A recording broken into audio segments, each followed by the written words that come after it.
Welcome back again. तो हम लोग बात कर रहे थे लास्ट लेक्चर में CGP 80 मैथ सोल्यूशन, जिसके बारे में हम लोग डिस्कस कर चुके थे। क्वेश्चन नंबर 143 तक हमने डिस्कस कर लिया था लास्ट लेक्चर में। तो आते हैं अब वीडियो नंबर 2 में, सेकेंड पार्ट में। वो क्वेश्चन नंबर 144 के बारे में डिस्कस कर लेते हैं। दिया हुआ है कि यदि log 2 to the power x minus 1 और log 2 to the power x plus 3 समांतर श्रेणी में यानी AP में है, तो AP का मतलब ये हुआ कि हमको क्या करना पड़ेगा।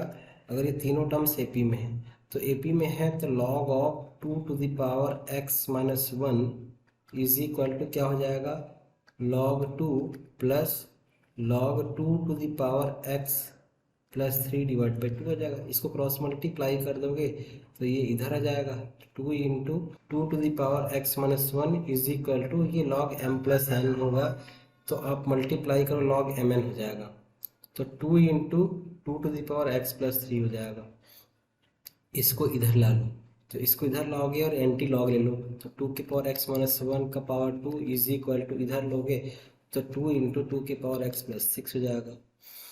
अब एक काम करते हैं, 2 के पावर x को कुछ देर के लिए p मान लेते हैं, तो क्या आ जाएगा p माइनस 1 का होल स्क्वायर यानी p square plus 1 minus 2p is equal to ये जगह 2p प्लस 6 एक साइड में ला लेते हैं, तो p square minus 4p minus 5 equal to 0।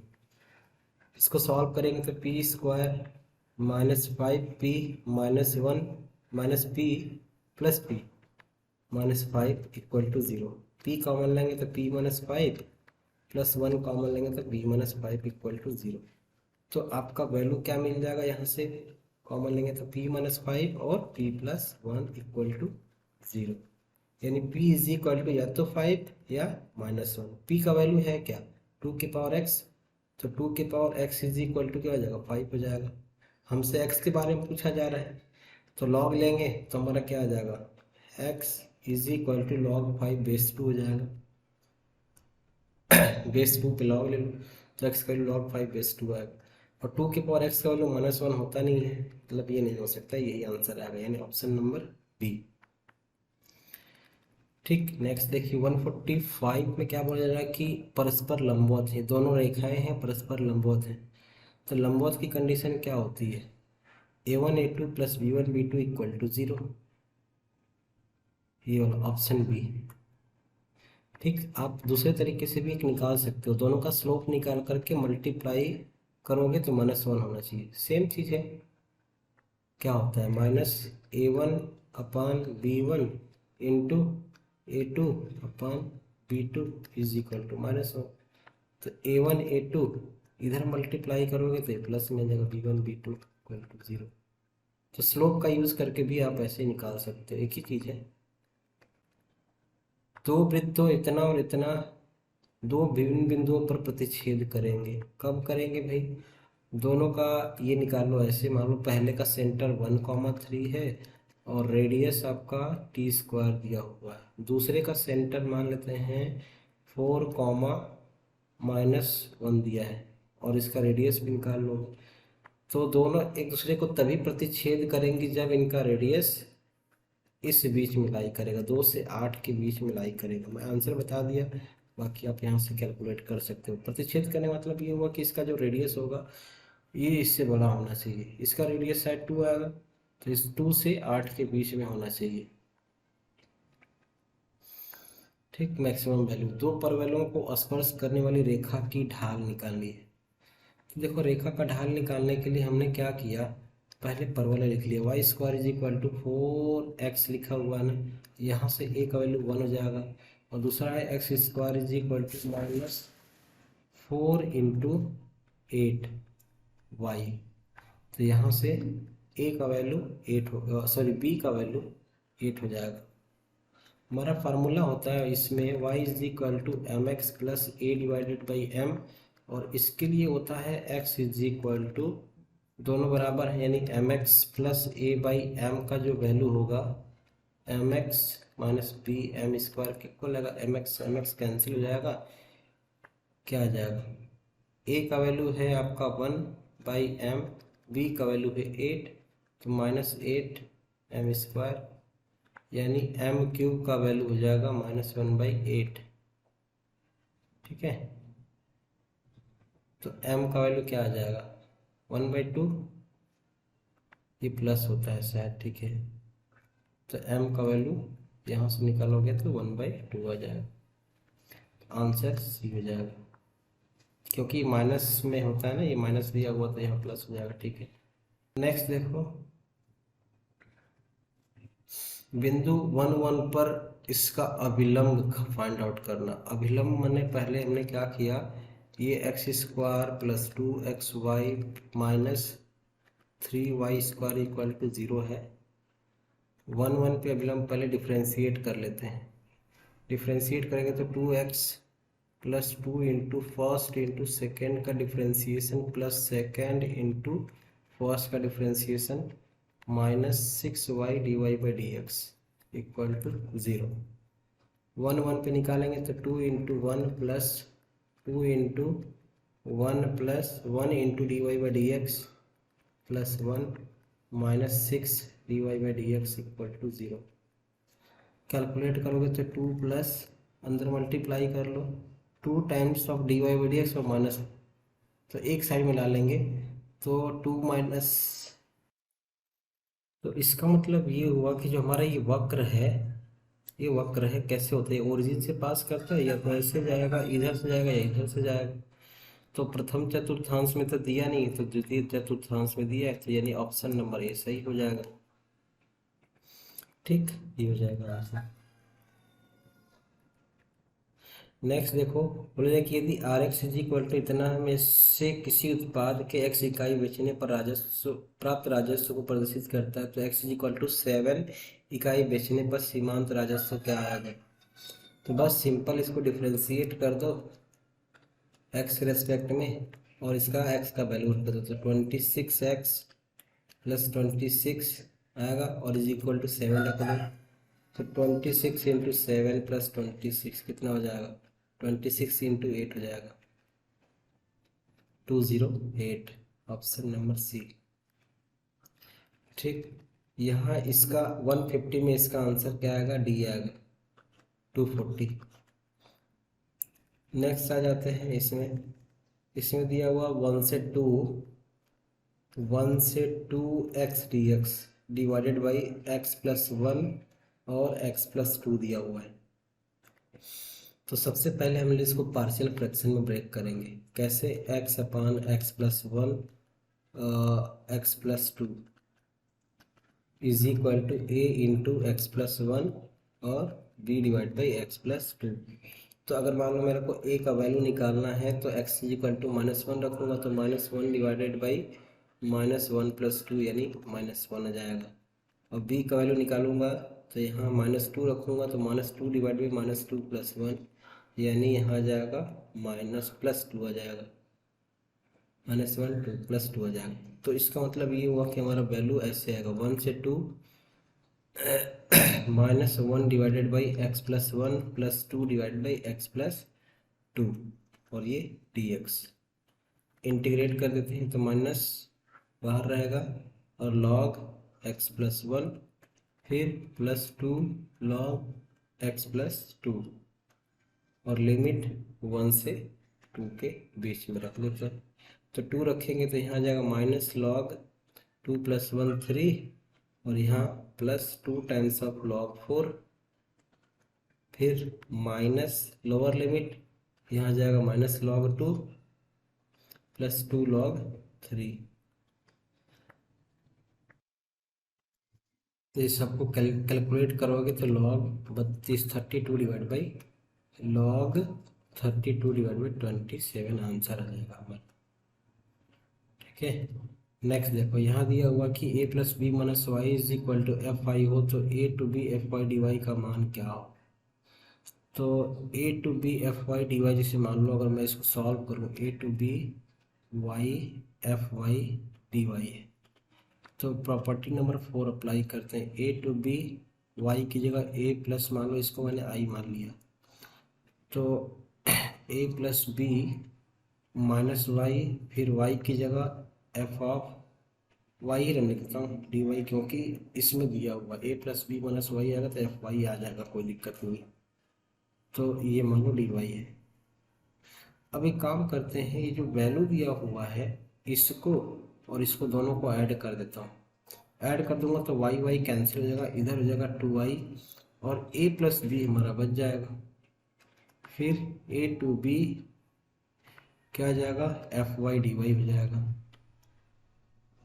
ठीक, और अगर मान लो मैं इसको चेंज करूँ, आई का वैल्यू निकालूँ तो a plus B by 2 A to B F X D X भी हम लोग इसको लिख सकते हैं। तो ये हमारा आंसर आ जाएगा ऑप्शन नंबर ए।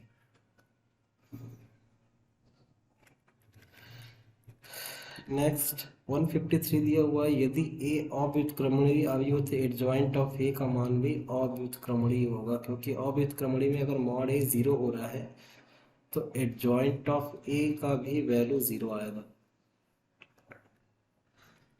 ठीक, एम भुजा वाली बहुभुज में विकर्णों की संख्या क्या होता है, M C two minus M. तो इसका मतलब ये हुआ कि m factorial divided by 2 factorial फिर m minus 2 factorial minus m।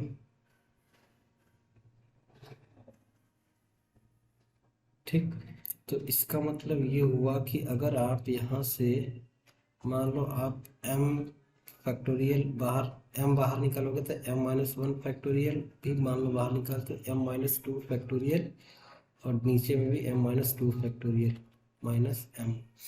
ये इससे कैंसिल हो जाएगा, क्या बचेगा, m minus 1 by 2 minus m। ठीक, इसको अगर मान लो मैं सॉल्व करता हूँ तो m कॉमन ले लिया और सॉल्व करोगे तो m minus 1 minus 2 divide by 2 तो m माइनस 3 बाई 2 आ जाएगा, ये 2 फैक्टोरियल। तो ऑप्शन नंबर सी। इसमें बोला जाए कि यदि साइन ए और साइन बी इतना है, ए तथा बी धनात्मक न्यून कोण है तो ए प्लस बी का मान निकालिए। तो मान लो मैं साइन ए प्लस बी का फार्मूला अप्लाई कर लेता हूँ। तो sign A cos B plus cos A sine B apply कर लिया। तो साइन ए का वैल्यू तो आपका दिया हुआ है 1/√10। कॉस बी का वैल्यू नहीं दिया हुआ तो उससे निकालेंगे किससे, कॉस बी अगर आप निकालते हो तो √1 माइनस साइन स्क्वायर बी कितना हो जाएगा, 1 माइनस 1/5 ना। तो कितना हो जाएगा 5 माइनस 1 2/√5 हो जाएगा। तो 2/√5 प्लस कॉस ए का वैल्यू सेम वैसे ही यहाँ भी निकाल लो कॉस ए, तो क्या आ जाएगा 3/√10 हो जाएगा। फिर साइन बी का वैल्यू तो 1/√5 आपका दिया ही है। तो कितना मिलेगा, दोनों का डिनोमिनेटर सेम है 5/√10 √5। √5 से ऊपर नीचे मल्टीप्लाई करेंगे तो ये कैंसिल हो जाएगा, 1/√2 बचेगा। 1/√2 मतलब √5 से ऊपर नीचे हमने मल्टीप्लाई करेंगे तो √5/√10 बचेगा। √5/√10 को 1/√2 आप लिख सकते हो। तो साइन ए प्लस बी का जो वैल्यू होगा 1/√2 आएगा। तो ए प्लस बी का वैल्यू क्या जाएगा, π/4। इसमें से कोई नहीं। नेक्स्ट देखो साइन इनवर्स 2a/1 + a², किसका फार्मूला होता है, 2 tan इनवर्स a का। तो ये भी 2 tan इनवर्स b का फार्मूला है और ये इक्वल दिया हुआ 2 tan इनवर्स x के। 2 से 2 सब जगह कैंसिल हो जाएगा। इसका फार्मूला अप्लाई करोगे तो tan inverse a plus B divided by 1 minus A B is equal to tan inverse x। तो x का वैल्यू क्या आ जाएगा, a plus B divided by 1 minus A B, a plus B divide by 1 minus A B. छायांकित क्षेत्र द्वारा प्रदर्शित क्या होगा। देखो इसका सबसे आसान तरीका ये है कि आप इसको देख लो कि वैल्यू लेस देन 0, ये ओरिजिन इसके नीचे में आ रहा है। ठीक है, अगर मान लो हम यहाँ पे 0 0 रखें 4x और 2y की जगह, तो 003 से लेस में आएगा, तो ओरिजिन इधर आ रहा है, ये सही है। मतलब सही मतलब ये इक्वेशन सही लिखा हुआ, लेकिन हमको वो रीज़न डिफाइन करना है। ठीक है, ये लाइन का इक्वेशन हमारे ये दिया हुआ है 4x माइनस 2y। तो अगर आप इसमें ओरिजिन रखोगे तो क्या आएगा, -3 आ रहा है एक तरह से, है ना। 4x minus 2y equal to -3 0। Origin रखोगे तो ओरिजिन से 0 से जो वैल्यू आएगा 4x minus 2y less than equal to -3 है, इसीलिए मान लो लिखा। दूसरा ऑप्शन की बात करें तो ओरिजिन अगर आप रखोगे तो 0 से -3 छोटा है, ये इक्वेशन गलत आ रहा है, ये भी नहीं हो सकता। मतलब तीसरा ऑप्शन में आ जाते हैं 4x minus 2y greater than equal to 3। Origin रखोगे तो यहाँ 0 बड़ा नहीं होगा 3 से। फिर चौथे में 4x minus 2y greater than equal to -3। हाँ ये सही है, तो ऑप्शन नंबर डी में आप आ जाओगे। -3 से बड़ा ही आएगा वो वाला रीज़न। तो पहला वाला में सेटिस्फाई तो कर, पहला और डी वाला सही है, लेकिन सेटिस्फाई कौन सा कर रहा है, डी वाला, ये वाला। ठीक है, यानी ऑप्शन नंबर डी सही हो जाएगा। नेक्स्ट क्वेश्चन 160 में बोला जा रहा है कि √2 + 1 1 और √2 - 1 एपी में होंगे। तो एपी में ये नहीं होगा, क्यों नहीं होगा, क्योंकि आप ना एथमेटिक मीन निकालोगे तो ये वैल्यू नहीं आएगा। ज्योमेट्रिक मीन निकालते हैं। ज्योमेट्रिक मीन यानी 1 = √2 + 1 और √2 - 1। तो ये मल्टीप्लाई करोगे तो √2 का स्क्वायर यानी 2 और 1 का स्क्वायर 1 यानी 1 आ जा रहा है। मतलब ये किस में आएगा, जीपी में हो जाएगा। ऑप्शन नंबर बी करेक्ट हो जाएगा। नेक्स्ट देखो 161 में fx = e⁻x x < 0 और x = 0 पर अवकलनीय है, तब a और b का मान ज्ञात करना है। अगर ये अवकलनीय होगा तो x = 0 पे फिर कंटिन्यूअस भी होगा, तो डायरेक्ट हम लिमिट कैलकुलेट कर लेते हैं। लिमिट कैलकुलेट करोगे तो x → 0 रख दो, तो e⁻0 + a × 0 = क्या आ जाएगा, b × 0 - 1 का स्क्वायर। तो यहाँ अगर आप 0 रख रहे हो तो क्या आ जाएगा, 1 आ जाएगा, और a + 0 = b × 1, तो ये 0 हो जा रहा है। तो b का वैल्यू तो आ गया 1। ठीक, b का वैल्यू 1 आ गया।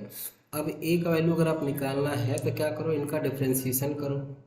डिफ्रेंशिएशन करके फिर कंटिन्यूटी चेक करो, तो e⁻x का e⁻x आएगा, फिर ax का ये हो जाएगा = b × 2 टाइम्स ऑफ x - 1। ठीक है, और लिमिट रख देते हैं x → 0। तो e⁻0 + a = 2b, और x → 0 रख रहे हो तो 0 - 1 ही आ जाएगा। a का वैल्यू आपने b का वैल्यू आपने निकाल चुके हो, 1 निकाल चुके हो, तो ये तो हो जाएगा 1 + a = 2 × -1 यानी -2। तो a का वैल्यू क्या आ जाएगा, -3 आ रहा है।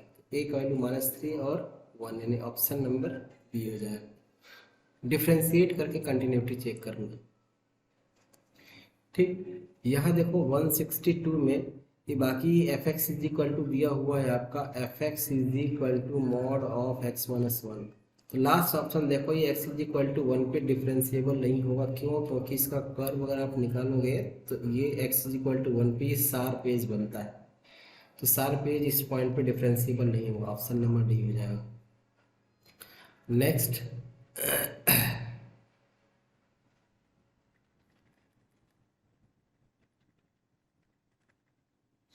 यदि 1,3 पर ये परिभाषित है तथा c = इतना पर रोले प्रमेय को संतुष्ट करता है, तो इसमें से कौन सा सही होगा।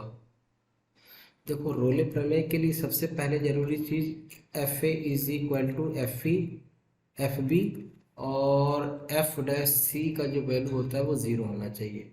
तो fa और fb अगर आप निकालोगे तो ये x³ है, यानी 1 पे निकालोगे तो 1 - 6 + a + b = 3 पे निकालते हैं। 3 पे निकालोगे तो 27 - 6 9 = 54 प्लस 3a प्लस बी, ये आ जाएगा।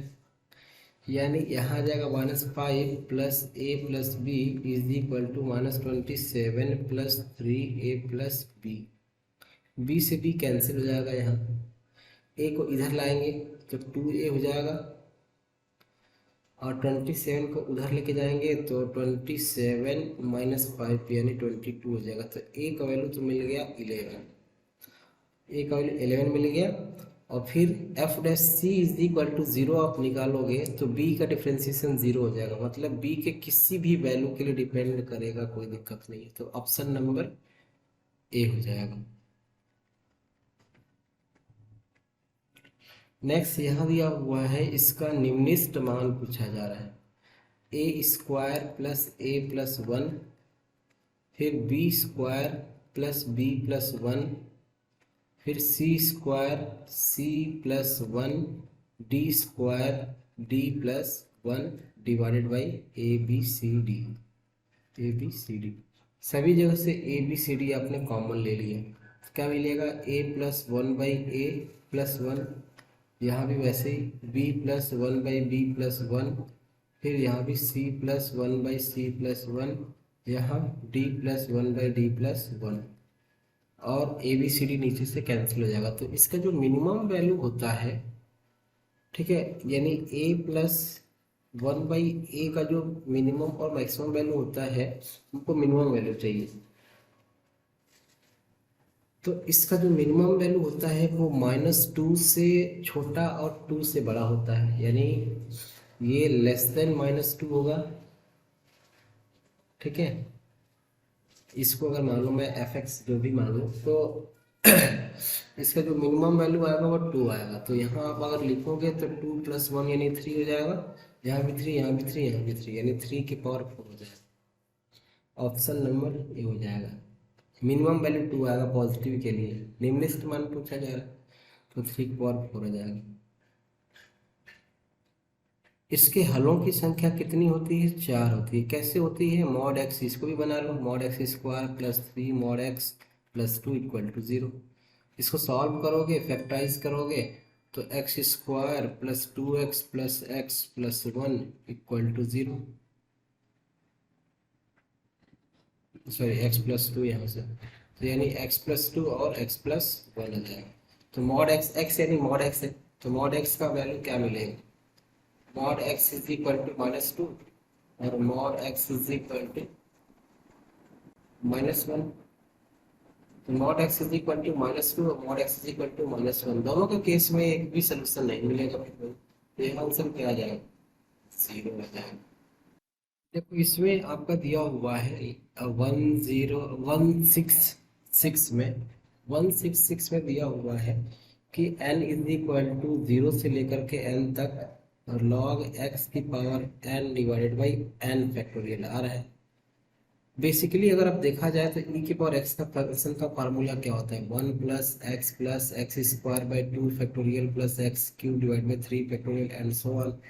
तो ये तो आप जब n इज इक्वल टू 0 से लेकर के वैल्यू पूरा रखोगे तो ये यही निकल के आ जाएगा, बस x का वैल्यू log x है, तो मतलब क्या आ जाएगा? e की पावर log x, और e की पावर log x का वैल्यू x हो जाएगा।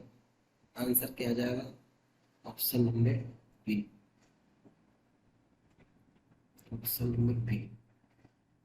नेक्स्ट डी वाले में आप सॉरी 167 में अगर आप सॉल्व करोगे तो आपका आंसर ये आएगा n-4 डिवाइड बाई, यानी फोर्थ टर्म और क्या बोल रहा है जा रहा है, पांचवें और छठे, यानी T4 T5 और T6 का रेशियो निकाल लो और इसका वैल्यू आप कैलकुलेट करोगे तो n-4 डिवाइड बाई 5 आएगा।